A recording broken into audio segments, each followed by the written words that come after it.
All right, so here's where we are from the economy so far this year. We've had positive employment numbers every month in 2013. So far this year, we've added in the United States, we've added 1.728 million jobs, and 142,000 of those jobs were added in August. Most economists expected August numbers to be more robust than 142,000, and frankly, we're not really adding jobs at a quick enough pace to really account for our current job situation. So we've actually added more than a net zero jobs every month in the United States since July of 2011. We've added them at a faster pace this year until August. What's interesting is the unemployment rate in the United States in July was 6.2%. We only added 142,000 jobs, and it went down to 6.1%. Anybody know how that happens? People get frustrated and they stop looking. And the way the Bureau of Labor Statistics keeps those stats is they don't count people who've stopped looking, and they do count people who are underemployed.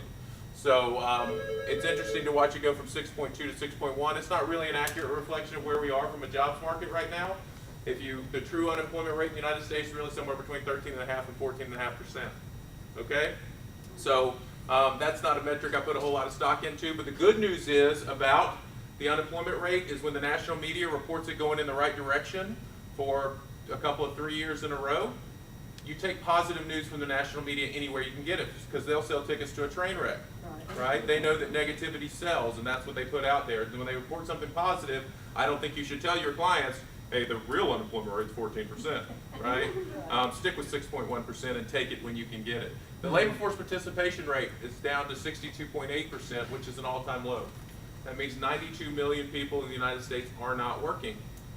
They count people who are retired and don't want to work in that number, okay? And that accounts for a pretty large part of that number. But at 62.8%, the last time the labor force participation rate was that low was in the late 1970s. Was anybody out of a drug-induced coma enough in the late 1970s to realize that the economy sucked? Yes. I wasn't. I don't remember. What's that?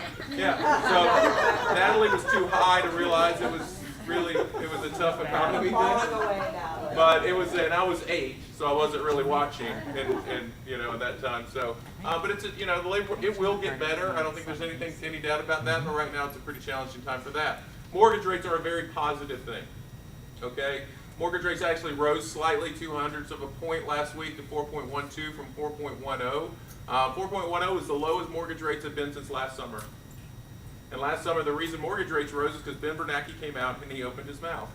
And he said, as the economy gets better, we're going to start tapering quantitative easing. And quantitative easing is the $85 billion a month that the federal government was pumping into our economy. You guys with me? The Wall Street heard that. The 10-year Treasury was affected negatively by that. And it caused our mortgage rates to instantly go up to about 4.5%. Since that point, they've leveled off, and against most economists' projections, they've stayed low to now. And I imagine they're going to stay low, at least below 4.25 through the end of this year, actually.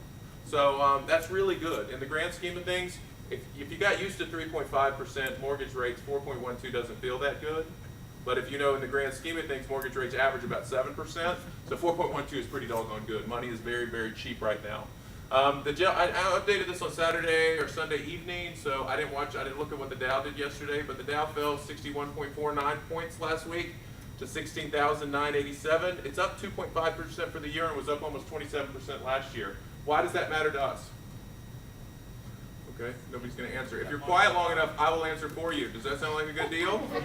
All right, so the reason it matters to us is a lot of people watch what's happening on the stock market to determine how they feel, right? And as the stock market goes up, right now it's at record highs, around 17,000 we've never seen before. As it goes up, people feel better. It affects consumer confidence in a positive way. And when people are positive, they buy and they sell. Okay, so it being around 17,000 is very, very good. I am not a stockbroker. I am not an investment advisor. I don't know a great deal about it, but in my limited knowledge, I will tell you I believe the stock market is probably overbought right now. And there'll probably be an adjustment at some point in the future, which is a good reason to get your people into investing in real estate, because having that as diversifying people's portfolios into real estate, it makes all sorts of sense. And if you haven't diversified your portfolio into real estate, you should really consider doing that too, because it's a phenomenally good investment. It's a leveraged investment, and normally the return that you get on the money that you have in it is much better than you'll ever see in the stock market. So consumer confidence rose in August to 82.5 from 81.8. Most people thought that that number would go into the 70s in August, and I'll put a little caveat around that. Those numbers came out before the jobs report did. So my bet is it's probably now in the 70s somewhere because the jobs report was not so good. But it is actually, even in the high 70s, it's pretty doggone good. To put that into context, in August of 2011, do you guys remember that? Yes, August of 2011 was a really, really bad time for our economy. It was a really bad time for real estate. Consumer confidence in the United States was at 54, okay? So even in the high 70s, consumer confidence is pretty doggone strong. In August of 2011, we had our first debt ceiling debate under this administration. We've had debt ceiling debates forever, okay? They're not unique to the Obama administration. They go back up forever. We've been raising the debt ceiling forever. But this one, out of that one came sequestration, and consumer confidence was really low at that point, okay? Since that point, consumer confidence has actually risen and risen pretty steadily, and the real estate market has come along with it. Affordability remains high. It was at 167.8 for May. National Association of Realtors puts out that metric every month. They haven't put it out since May, or at least I haven't been able to find it. But what that means is the median household income currently in the United States has 67% more money than is needed to afford the median home price. At 100, it's just as much money. At 200, it's twice as much money as is needed. When we started 2013, the home affordability index was at 210. And it decreased 19% in 2013. What three factors goes into making homes less affordable? Interest rates is one. Price. Appreciation is two. And people's income is number three. That's right. You guys didn't want to do the quiet thing that time. We had a good answer. All right. So so homes became less affordable. They are going to become less affordable as we move forward. Okay? Because interest rates are going to go up. And appreciation, while it's slowed in Northern Virginia, it has not stopped. Homes are still appreciating around where we are. So homes are going to become less affordable. So if you have somebody that's sitting on the fence and they are capable of buying right now, but they're waiting to see what happens, they are going to cost themselves. Because as interest rates go up, the amount that they can afford and the house that they can afford is going to go down. Yes? Yes. Very good. All right, I won't beat it to death. That just, and you guys have seen this slide 1,000 times that I've been in to talk to you, that just puts into perspective where 30-year fixed rates are right now. So you can see back in the 1972, which is the greatest year in the history of ever because I was born then, it was around 7.5%. In the early 80s, there was a time in 1983 that you could not purchase a home for an interest rate that's less than 18%. Was anybody in the business then? No. Anybody buy a home then? Yes. Okay, did you know that people actually bought homes in the early 1980s?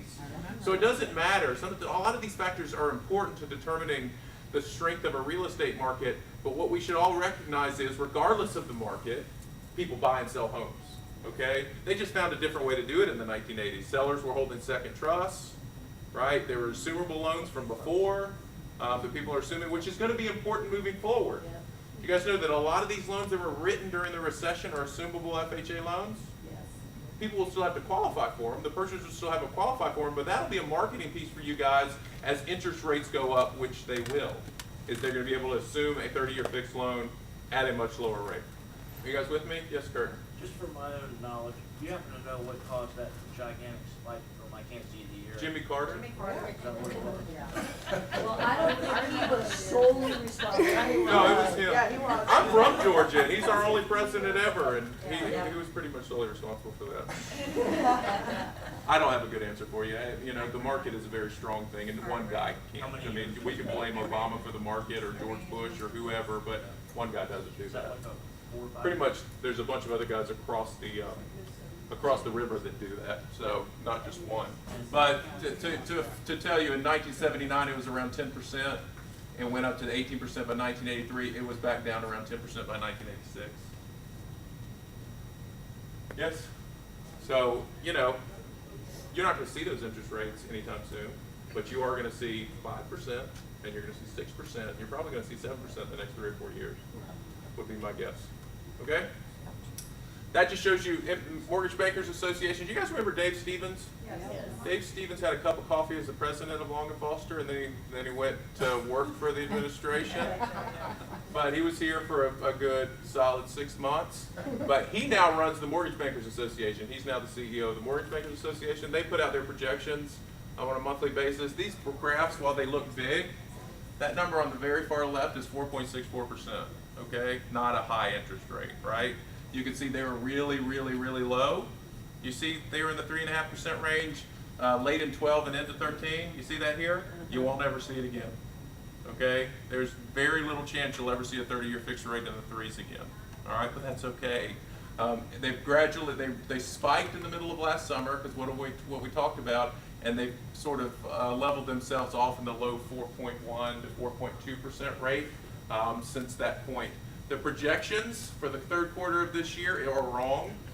I'll just tell you because Janet Yellen has put out a policy statement recently, and most people agree that by the end of this year we'll still be in the low fours.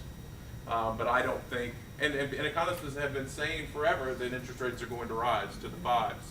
But I do believe that she is going to keep her promise of raising that federal funds rate to 1% next year. That's the baseline rate that's currently around 0, that everything kind of works off of. And when she does that, there's going to be an upward pressure on mortgage rates. And my guess is that they are right, that we will see 5.2, 5.25% rates by the second quarter of next year. Okay? That is not the end of the world. Do not freak out. Okay? As long as interest rates don't spike, we'll be just fine as long as they gradually rise. If they gradually rise, then we'll be fine probably until you see a 6.5%, 7% rate. But if they spike, people will stop, they'll look around, they'll go, what the heck is going on, and they'll stop buying, okay, just until they can figure it out. You guys with me?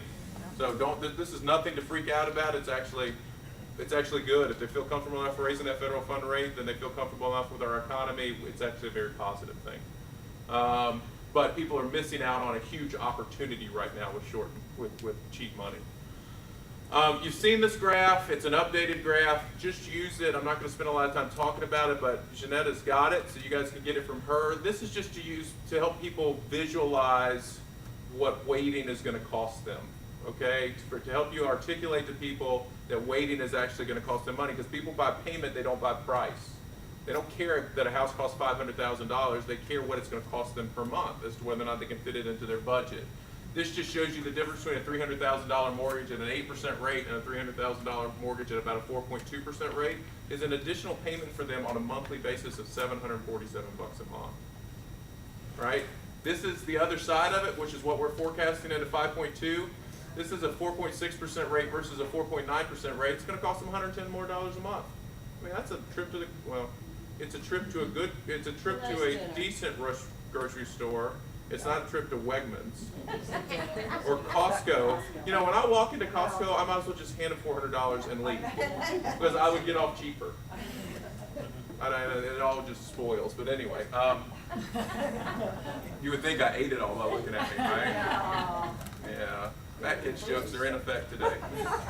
All right, so my slide, marketing slide, my slide, that shows you unemployment. The United States is at 6.1%. It's down from 7.3% at this time last year. Virginia's at 5.4%, down from 5.8%. Most economists would say 5.5% is full employment, so the whole state of Virginia as a whole is better than full employment. Northern Virginia, we live in a great place to sell homes. Okay? Unemployment around here is very, very, very, very, very low. The only place, does anybody know the only place in the United States that's got it better? Well, I shouldn't say the only place. Can anybody tell me one place in the United States that has a better employment situation than Northern Virginia? South Dakota. The Dakotas. That's right. Because they're fracking. It's a fracking good market right there. But that's exactly right. They are aching. If you want a job, move to South Dakota if you can handle the winters. Northern Virginia, 4.3%, down from 4.5%. West Virginia is in our region. Did you guys know that? Yes. Down from 6.5% to 6.2% as a whole. Actually, the two markets that are in our region are better than full employment right now. So I'll show you that right here. Not that you care, but well, Berkeley County's not. It's at 6.5%. But look at Jefferson at 4.4%. You guys know where Jefferson County, West Virginia is? Charlestown races and slots, man. They are employing some folks at the horse races. So you can see Prince William County's at 4.7%. It's down from 5.1% last year. Very, very, very strong market. These numbers actually went up between last 2 months and this month. Actually, they went down. Do you guys know why they went down? Okay, so in May of every year, there's something that happens in everywhere across the country. Kids get out of college. That's exactly right. And college kids start looking for jobs during June and July. And then they realize after July that they're not going to get a job, and they move in with mom and dad. And they are taken out of, so that's what makes our rates spike every time in June and July. Okay? Not that you guys care, but they're actually lower now than they were last month. Arlington at 3.5, that's Dakota rates. Actually, Dakota's in the high 2s. That's significant. So some fun facts. Our unemployment rate went from 7.8 to 6.7% last year. It's down to 6.1% now, which is the lowest in 5 years. Number of employed Americans rose by 1 million last year. So from 143.4 million to 144.4 million. That seems on its face, I'll be Eeyore for a second, that seems on its face to be a great stat, but we a whole bunch more than 1 million people entered the job market during the last year. So we're not adding jobs at a fast enough clip. The Fed has tapered quantitative easing for 6 straight meetings. It's down to $25 billion a month right now. In October, it is going away. The fact that they're comfortable letting it go away is good, okay? We're no longer being propped up. As of October, we will stand on our own as an economy, and we'll see how that goes. For the last couple of years, we've dealt with fiscal cliffs. Do you guys remember that? Yes. And anybody remember the government shutting down in October of last year? Yes, it affected all of us, and which is why I can confidently say the fourth quarter of this year will be much better than the fourth quarter of last year, because our government shut down last year. We don't have to worry about another government shutdown again until October of next year. Okay, so they got a budget deal that went for 2 years. You don't have to worry about another debt ceiling debate until March of 2015. So that's good. Distressed let sales are at their lowest level in 5 years, which helps us with our fallout rate, which enables you to not have to sell a home 2 and 3 and 4 times because it keeps falling out because of the bank or whatever other reason. You sell it once, you get paid once. Home prices are up 30% nationwide since 2012. Who knew that? That's a lot, right? They were up 27% in 2013. Up 30% since 2012. Home builders' confidence was up for the first time since January in May. So this is where Janet Yellen is going to get us a little sideways, but not immediately. The Fed's projecting to raise that lowest rate from 0 to 1% in 2015, and what they would like to see happen by into 2017 or 18 is have it at 3.75%. Now what most people are saying, what that I'm reading, is at 3.75% you're looking at an 8% 30-year fixed loan. That would be tough on us. I don't know whether that will happen.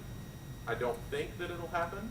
But that's what came out recently in a policy statement from Janet Yellen's office. Okay?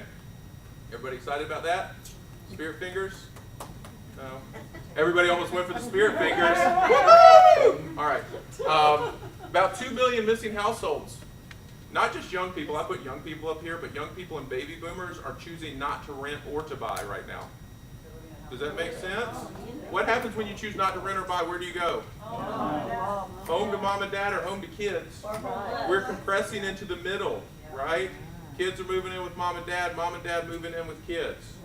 All right, that's 2 million. That will shake itself out, okay? So if you put it into context, the total size of our market last year was 5 million homes sold. 2/5 of that market this year is choosing not to do anything. We'll still sell 4-point-some million nationwide this year, but 2 million missing households. They will shake themselves out, okay? First-time home buyers are not a big part of our market. In the last 18 months, only 27 to 28% of purchases were first-time home buyers. In a healthy market, that's normally 40%. Only 16% of new home sales are to first-time home buyers. And for those builders, normally that number's 30%. That affects the entire economy. Because what they found is first-time home buyers spend more money fixing homes up because they buy fixer-uppers a lot of the time, and they spend more money at Lowe's and Home Depot and otherwise. So it also affects us pretty negatively because they are the ones that start the move-up domino effect, and we don't have a great deal of those doing that. And we're particularly affected as price points go up, which price points are up around where we live and where we sell. So that's a big challenge. So here's two pieces of good news. One is National Association of Realtors did a study with Generation Y, people 35 years and younger, and 84% of them still believe that owning a home is the American dream and intend to own a home one day. Okay, so that's good. A lot of these studies we're seeing is like they're going to rent forever or whatever. That's just not the case. They're not buying for the most part because they can't buy. And the reason they can't buy is Dodd-Frank went into effect on January 15th of this year. Dodd-Frank was passed in 2010. You guys know what that is, the Dodd-Frank Act? On January 15th, how it applies to mortgage companies started, okay? It changed the ratios that a buyer would need to get approved for a loan. And because of that, things like student debt is a huge obstacle to kids getting approved, okay? So the good news is, one, they still want to buy, and two, the people across the river in Washington, D.C. are not unaware of this issue. There was a Senate subcommittee hearing on it about 3 or 4 weeks ago about the challenges with student debt and the challenges how that student debt affects the ratios for these purchasers. So they are working on that. And the way that when somebody comes in and they have a student loan, the way they have to do their qualification, a mortgage person, they have to look, because that's a floating rate. They have to look at the most they might have to pay under their loan before they give them a loan. So this will shake itself out, and what's going to happen when it does is there's pent-up demand, in my opinion. We have to position ourselves. We need to be making the contacts and keeping in touch with people, even if they can only rent, or even if they have to move in with mom and dad. It's going to shake itself out. You still need to be giving great service. You still need to be following up with these people, and when it shakes itself out, there's going to be a ton of pent-up demand. Yes? Yes. Don't disagree with me because I'm right. That was the obligatory. That wasn't really funny, Boomer, but I'll laugh anyway. Thank you. Okay, so a quick regional update. Some of the things we're doing in the region, you guys aware of Presentation Pro? Yes. Presentation Pro is probably one of the best tools we've rolled out in a long time. It's not just for listing presentations, it's for buyer presentations, and you can use it in your marketing efforts. There's new functionality on Accelerate. How many of you guys have written an offer for a property, not gotten it because somebody else got it, and had to go right for the same buyer somewhere else? Anybody? In the past, with Accelerate, you had to take all that information that was germane to the buyer and retype it in with Accelerate. Now, a little button pops up that says Write New Offer. And if you push that button, all the information for those buyers gets changed over to your new contract. So it makes you more efficient. The autofill enhancements, the financial tools are better with Accelerate. The autofill will be pulling more from the tax records than it used to. We've all probably had issues with drafting an addendum. And the way the computer works is, if you're just within the body of the addendum, it doesn't know that you're there. It's just when you go to a new field, it realizes you're still there. So it would time people out after 30 minutes of being in the body of the addendum. And if you're drafting a long addendum, that's a problem. You spend all this time, poof, it's gone, and you've got to start over. We've extended the timeout period for Accelerate to 180 minutes. So the likelihood of you guys, not being able to get it done in 3 hours is much smaller. You probably are asleep, or you probably have left if you get timed out on that one. So don't come to me and bitch about that one. AdWorks, we've had a whole bunch of people buy these AdWorks deals. It's that if I went to shop for something online like golf shirts or golf shoes or something, whatever websites I go to after that, Dick's Sporting Goods follows me around, right? That's what AdWorks is. If a person in a particular zip code that you own a AdWorks ad in goes to look for homes, every time they go to something else, your ad will follow them around. I bought up a whole bunch of these zip codes at the beginning of the year to protect it until we could roll it out to you guys. It's way more effective. If you guys are doing it, it's $38 a month per zip code. If you want to buy them, 10,000 impressions. I am about to give the ones that nobody has bought back because I'm not going to continue to protect those because it's not the company doing it. It's not a personal deal. It's not your face, your contact information. There's no way for me to quantify the value of it. I know that it's got value to you guys, but there are still zip codes available. Not a bunch of them, but there's still zip codes available if you guys are interested in those. Listing Book, we've got an agreement with Listing Book where if you're not using Listing Book, I think it's a great tool. It's now branded along with Foster. The file link, we've improved that and are improving that, so that works a lot better. As a leadership team, we have the manager co-op. So our managers are supposed to be working with each other to trade offices every once in a while. To teach in different offices. Because Janetta may be good at teaching Ninja, but not so good at teaching something else. whereas we've got other managers that might be good at high impact prospecting. So we have a manager cooperation network thing going on, so they should be switching out. You guys know the open training calendar?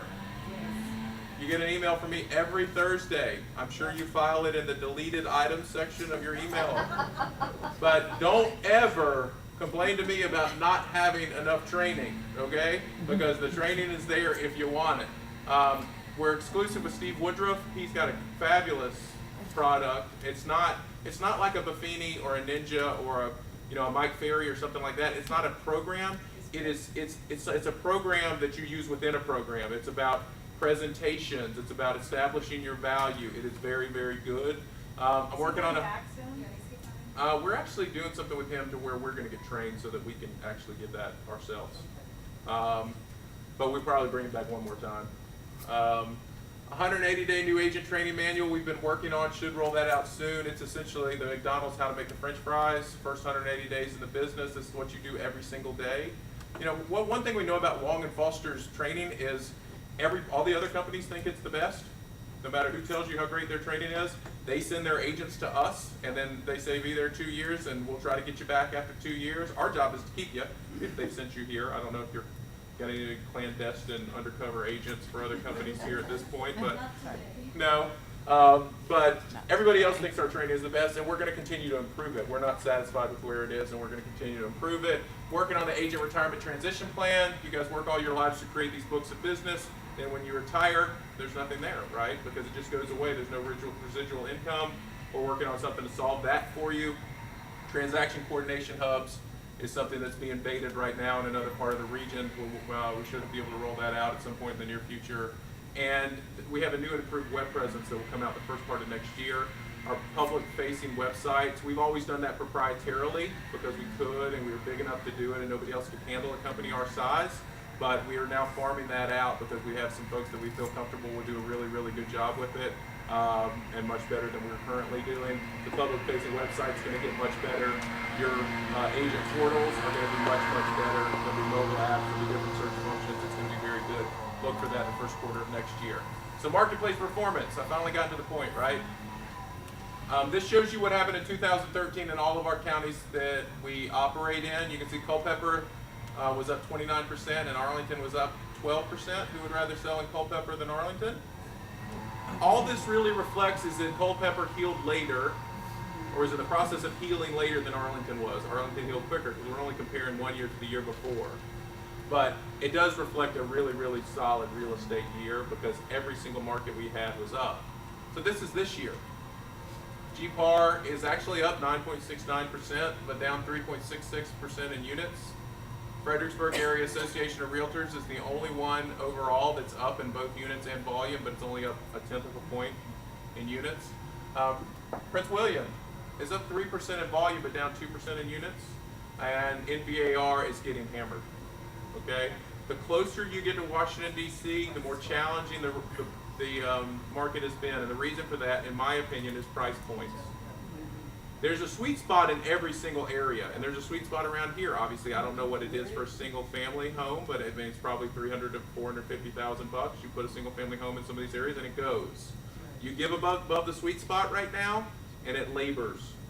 Okay, it's like that everywhere. In McLean, the sweet spot is $700,000 to $900,000 because you're essentially buying a teardown in McLean for $700,000 to $900,000. But it is the sweet spot there. If you get at one of those listings, it's going to sell really quickly. If you get above $900,000 in McLean, it will labor. It is a challenging market the higher the price point is. So this just shows you the counties. See the four at the bottom? Fairfax, Arlington, Loudoun, and Prince William. Those are the counties where most of our region's offices appear. Okay? The vast majority of our producing offices and offices in general are in those four, and those are the four that are getting hit the hardest this year. And it's all about price point. The closer you get, because you can see Fauquier is doing fine. Berkeley, West Virginia is up. Stafford is up. Culpeper, while it's down in units, apparently they sold one really big house there because it's up in volume. Spotsy is up and essentially flat. Jefferson County is down in units and up. But the four at the bottom, it's a challenge right now. So you know, when girls would break up with me, then it happened a lot. I know you couldn't imagine that, but it happened a lot. They would say, you know, it's not you, it's me, and it was always me, and I got that. But a lot of this market this year ain't you. So that doesn't mean you shouldn't be working really, really, really hard, because you should. Because I found the harder you work, the luckier you get. But as long as you're positioning yourself for the future, you're going to be sitting pretty in the near future as some of these regulations come off. Okay? It has been a challenging market, but if you want to compare it to 2011, this is freaking heaven. Or 2009, right? Yes?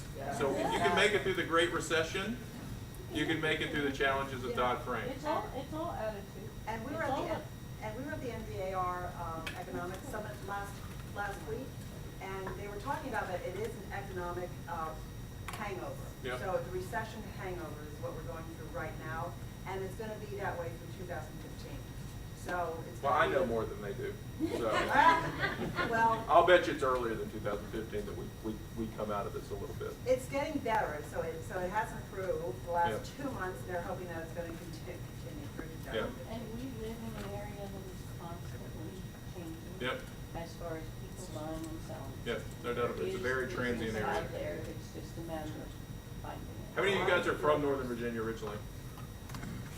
Yeah, not many, right? It's a transient area. I'm not. Of course, where I'm from is transient too. This is Prince William County. Sold dollar volumes up, average sold prices up, median sales prices up, units are down. Days on the market are actually up to 45, which means they're up like 8 days, so it's taking longer to sell. You guys should use this information when you're on a listing presentation to set appropriate expectations. So here's what always gets me is attached versus detached. Detached is really trailing this year everywhere, okay? But I've sort of skipped ahead. Sale price and list price is 97.5%, so people are having to reduce their price or they're negotiating off their price at least 2.5%. Attached average sales price is up, detached average sales price is up, so you guys know you're appreciating. Units are attached units, townhomes and condos are up, and detached units are down. I have a question, Wilma. Do you keep track of all of the sales subsidy? No, we don't.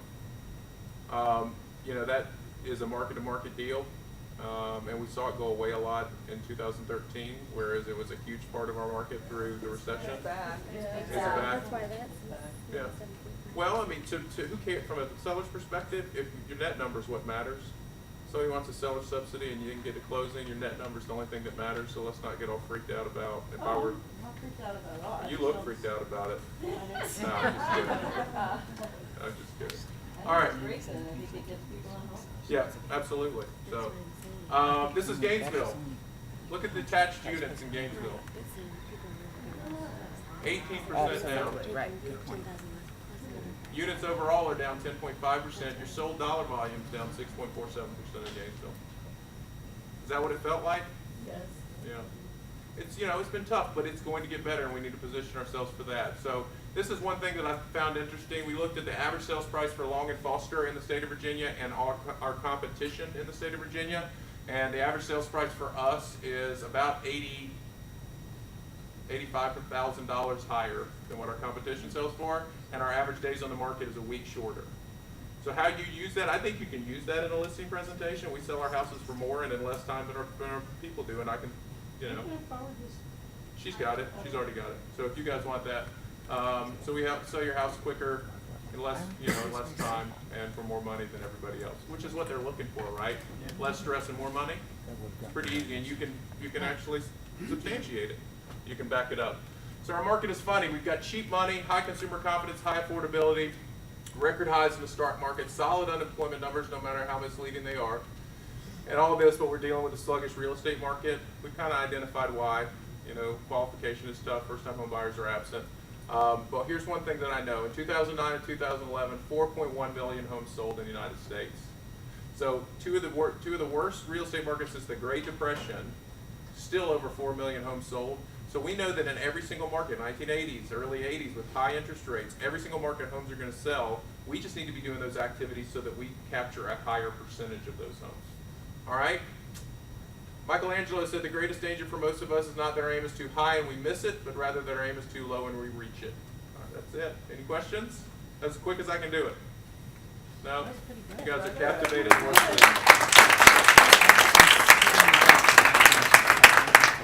you very much. You are welcome. I do have the slides. I will email them to you all, Diana. Oh, pick one. Just one? One. Boomer, did you put anything in there? I put $3 million. Yeah, I'll make sure. easier to read, doesn't it? Hold on, hold on. Oh, wait, we're gonna do that, but wait, hold on. 548-798. 548-798. Boo! Person not here, can't win. 548-798. John Quarterman, come get $40. Make you win, that's a lot of money. Boo! Where are we going for lunch, John? John, are you taking us to lunch? To my open house. Your open house for lunch, for free lunch? All right, John. Just so you know, you all were on TV, okay? And I'm going to stop it.